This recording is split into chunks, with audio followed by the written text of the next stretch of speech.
जय श्री कृष्णा में प्रियांशी। आज हम 84 वैष्णवों की 17वीं वार्ता से अम्मा शतरानी जी का परिचय डिस्कस करेंगे।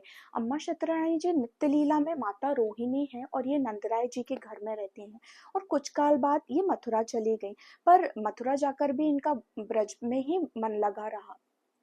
और जब आप श्री कड़ा में पधारे तब आप श्री ने इन्हें वापस नित्य लीला में प्रवेश दिलाया, उन्हें अपनी शरण में लिया और ये श्री ठाकुर जी का बाल भाव से, वात्सल्य भाव से ही सेवा करती थी। अम्मा शतरानी का कुटुंब भी बड़ा बड़ा था। उनके 2 बच्चे थे, एक 2 साल का था और जब एक दूसरा जो उनका बेटा था वह 4 साल का था, तभी उनके पति, सास ससुर, माँ बाप सब ने देह त्याग दिया।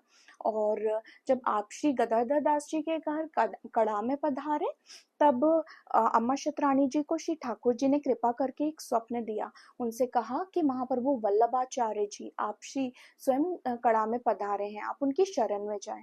तब अम्मा शतरानी जी पूरी रात सो नहीं पाई, उन्हें बड़ा ही विरह हुआ और सुबह जल्दी से उठ के स्नान करके आपशी के पास गई। आपशी को दंडवत प्रणाम किया और आपशी से कहा, महाराज आप मुझे शरण में लीजिए। आपके जो श्री ठाकुर जी हैं उन्होंने रात्रि में मुझे स्वप्न दिया और स्वप्न में कहा कि मैं आपकी शरण में जाऊं। आप श्री तो स्वयं पूर्ण पुरुषोत्तम है, वे तो सब पहले से ही जानते हैं, पर आप श्री ने उनके शुद्ध भाव देखे तो उन्हें नाम निवेदित किया।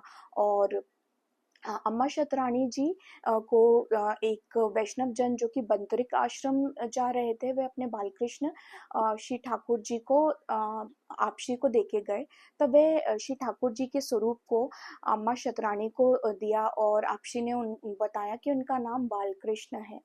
तब अम्मा शतरानी जी से कहा कि इनकी बाल भाव से सेवा करे और उनके जो दोनों बेटे हैं अर्जुन और भोज, उनको बोला कि ये इनको किसी का भी बाहर का कुछ भी खाने को ना दे, उन्हें सिर्फ और सिर्फ महाप्रसाद श्री ठाकुर जी को जो भोग लगा हुआ है वही ग्रहण करने के लिए दे, नहीं तो इनका लीला में कोई अंतराय आएगा।